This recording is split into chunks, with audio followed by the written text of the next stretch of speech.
Hi, you're back with Josh Goldberg. Welcome to video 2 of this emotional skill masterclass. Okay, today's video is going to be about emotional availability to yourself and emotional connection to yourself, which is the foundation of being emotionally available and being able to connect emotionally to other people. Okay, so whatever you can do for yourself, you're able to provide to other people. So as I mentioned in the first video, it's very common today for people to be emotionally dissociated and for people to have very low or no emotion skills and to have large amounts of unpleasant emotions stored from past relationships that were traumatic or abusive, or from childhood emotional neglect, childhood abuse, other traumatic situations in life where the emotions were not able to be processed and therefore they were stored in the unconscious mind, and the brain develops thought patterns and protection programs in the brain in order to be like a defense mechanism to protect the person from experiencing these unpleasant emotions. So I want to say at this point that there's no such thing as bad and good emotions. Okay, all emotions are valid. So I would like to categorize emotions into neutral emotions, pleasant emotions, and unpleasant emotions. Okay, but all emotions are valid. All emotions are safe to experience them.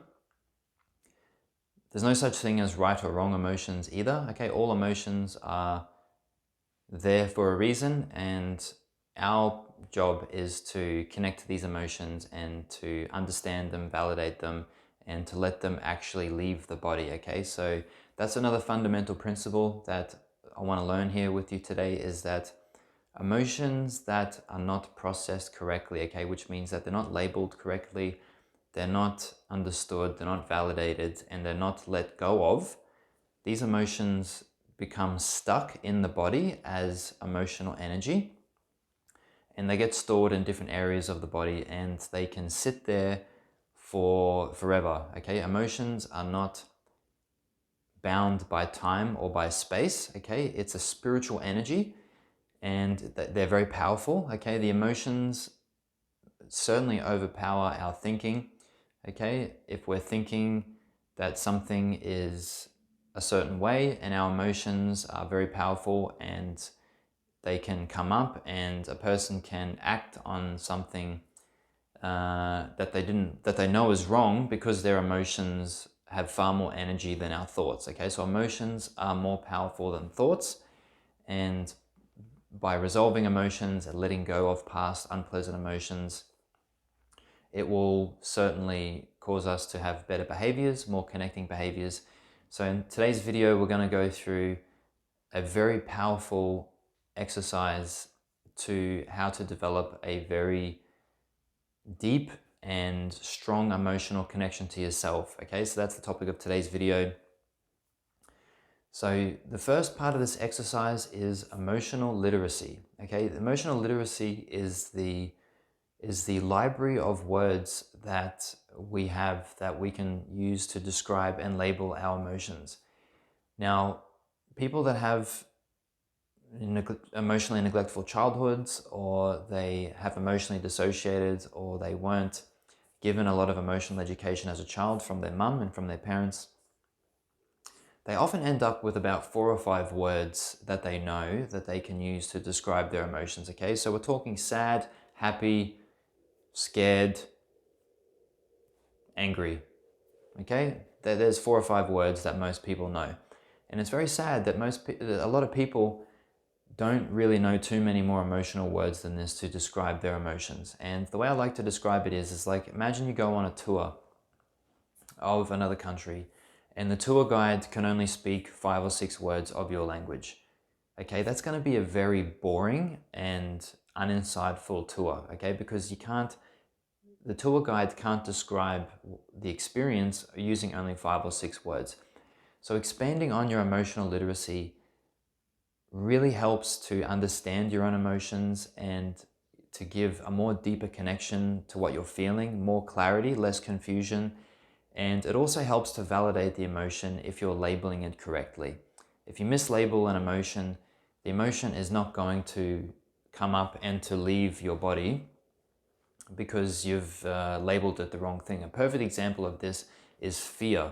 Okay, if someone's feeling scared or they're feeling fearful of something and they label it as anger, okay, fear often comes out as anger. So they label it as anger, okay, so they behave in an angry way, they think that they're angry, they feel angry, they get hot in the head, they feel the anger in their stomach. And the emotion of fear on the inside doesn't feel validated. It doesn't get the understanding validation that it needs. And therefore the person acts in an angry way and the emotion of fear just stays there. Okay, so labeling emotions correctly is very important for your emotional connection with yourself. So one of the parts of this exercise that I'm giving today is you will receive an emotional library, okay, like an emotion list, which is going to be in a color wheel. And I want you to use this color wheel all the time, okay? When doing your emotion journal, when dealing with other people, I want you to label your emotions using this list. It helps a lot to build your emotional vocabulary and to label your emotions correctly. So that emotion wheel is going to be something that I will be providing for you to use on a daily basis. I highly encourage that you print it out, okay, and have it with you all the time. Have it in your office, have it at home. Use this emotion list going forward until you feel like that you have a wide variety of emotional words to describe your emotions, okay? So that's number one, is emotional literacy and labeling your emotions accurately. So the next part of this exercise is getting an emotional journal, okay? So this is a journal that is a nice book, okay? Use a book that is like a leather bound book. Make it nice, okay? Because your emotions are very important. And I want you to journal your emotions that you have throughout the day that are significant, okay? Use the emotion list that you will be sent and write down your emotions for the day that were significant, that stood out for you. And also, once you write down the emotions, I want you to invest just a little bit of time in understanding what these emotions were about. Okay, so once you've labeled them and you've written down the emotion for the day, I highly encourage that you do this before going to bed each night. Okay, think back on the day, think what emotions you had. If you were stuck in traffic and you felt frustration, look at the list, identify the emotion, label it correctly, see what emotional words jump off the page for what you're feeling, and then write down that emotion of frustration. If you had an argument with someone, a disagreement, and you felt rejected, or if you felt hurt, embarrassed, belittled, betrayed, whatever the emotions were, write them down. And then once you've written the emotions down, I want you to spend just a minute or two just understanding what was behind these emotions. Okay, what was the situation that brought this emotion up, and just understand how the emotion was connected to the situation. Okay, so another thing I want to state at this point is that emotions are not factual. A person can have emotions that don't fit the scenario correctly, and it doesn't mean that the emotions are incorrect. Emotions are valid no matter what they are, but emotions are not factual and emotions are not external. Emotions are only internal. That's a key point, okay? So once you've understood the emotions and you've labeled them correctly, the next part of the exercise is going to be listening to a delta wave audio track, which I'm also going to send you a link to. And I want you to put on this delta wave audio track when you have peace and quiet and you're not going to be interrupted for 10 or 15 minutes minimum. And I want you to use headphones and I want you to listen to this delta wave audio track. This delta wave audio track is designed to bring up emotions that are stored in the body. Okay, so whatever emotions you have there, listen to this delta wave audio and just try and let these emotions come up. Try and label them correctly. Okay, have your eyes closed. Have the room not so lit. Okay, this is a 100% emotional exercise. And I just want to say at this point that when you start doing this emotional experience exercise, it's very common to get a lot of resistance thoughts, okay, a lot of brain chatter, a lot of noise in the brain, a lot of thought judgment on the emotions. And this is perfectly normal, okay? This is the protection thoughts, the defensive thoughts that were created maybe in childhood or in the past to protect you from very unpleasant emotions that you weren't able to process at the time. So when you're sitting there and you have your eyes closed and you're listening to the delta wave audio with your headphones and the emotions are trying to come up, if you have a lot of thoughts, okay, I want you to write down these thoughts and label them as resistance thoughts, as protection thoughts, okay? Because I want you to start identifying and observing these thoughts, because over time, you're going to be able to start going around them, okay? And feeling safe enough and feeling confident enough to experience your emotions, and these thoughts over time will calm down, okay? So if these thoughts are just too powerful and over time you're not getting to your emotions and your emotional wall is just too high and it's too strong, this is where psychiatry and medication can be a very good asset and a very good help for getting to your emotions and experiencing your emotions.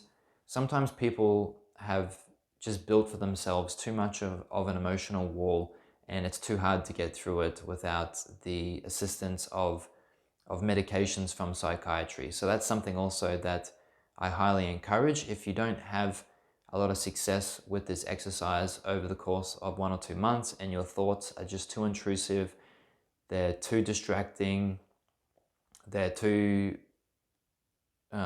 much quantity, and you're not able to feel your emotions, and you're not getting anywhere with it, this is where medication can be very helpful, okay? So once you are writing down these resistance thoughts, okay, try and go around these resistance thoughts. Try and not get involved with these thoughts, and continually try and tell yourself that, and to tell these thoughts that you're just trying to experience emotions, you're safe, you're not in any danger, you want to connect to your emotions, and this thought that you're having is just a thought and it's not an emotion. And a way to tell the difference between a thought and a feeling is, a feeling, you'll feel it in the body.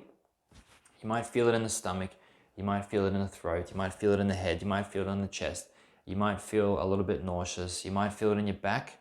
You could really feel it anywhere.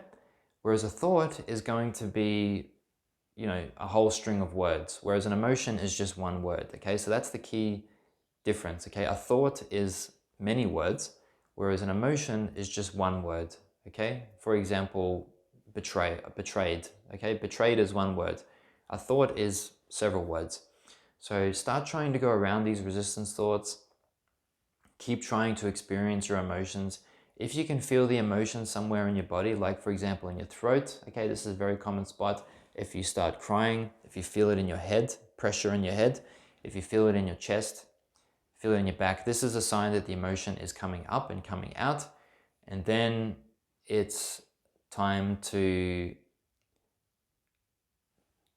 experience the emotion in the body, and then to validate it and to let the emotion go, okay, to actually release it, which happens through actually making the decision with your brain that you don't need this emotion anymore. It's valid and it served you in the past, and now it can leave, okay? And then the emotion will leave your body, and this emotional energy will have left your body, okay? But this takes time. Do this exercise. Try to do it once a day, at least 3 or 4 times a week.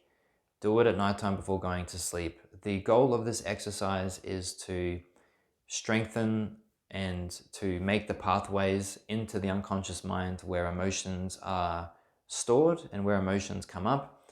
And it's like making a path through a very dense and thick forest, okay? Like at the start, it's very uncomfortable because all the bush and shrubs are scratching you and there's nowhere to walk, and you kind of have to scrape your way through. But if you continually go back and forward through this forest on the same path, okay, you do it every day, eventually the forest will open up for you, and eventually you'll have a nice, comfortable path to travel along. And that's the goal of this exercise, is to continually try and build a pathway into your emotions, into your unconscious mind. But I want to remind you at the start, it is often very difficult because of the protection thoughts, the resistance thoughts. And I want to encourage you to just keep doing it, okay? It can take time to build these pathways to your emotions, and the resistance thoughts hopefully eventually will quieten down the more you're able to not get involved with these thoughts and to go around them and to keep trying to experience your emotions and feel safe doing so. So just to recap, okay, this emotional experience exercise. So the first thing is to journal your emotions using the emotion list, okay? Develop your emotional literacy and build your emotional vocabulary. The second thing is to just, once you've written them down, is just understand a little bit about the emotion. Okay, how would you describe it? Like, what happened and what did the emotion mean for you and how come you had that emotion? And the next thing is experiencing the emotion in your body. Okay, letting the emotion come up once you've labeled it. Okay, you sit with your eyes closed, listen to the delta wave audio track, write down any resistance thoughts that are trying to protect you from feeling your emotions and trying to distract you. Write them down, try and go around them, okay? And the last thing is validating the emotion and letting the emotion leave, letting it go, okay? Letting it out, which is a conscious thing that you have to do.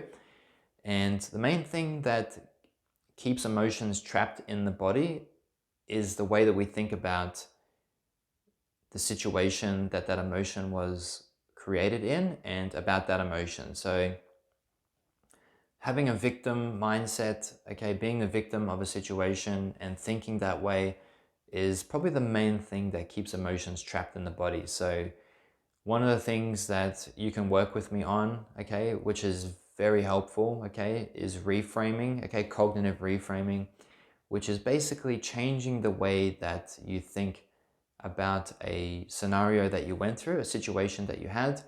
And by changing your thinking about it, it basically releases, it unblocks the exit road for the emotion to come out of your body, okay? An emotion won't leave your body if your thinking is keeping it pushed down, okay? So reframing is super helpful.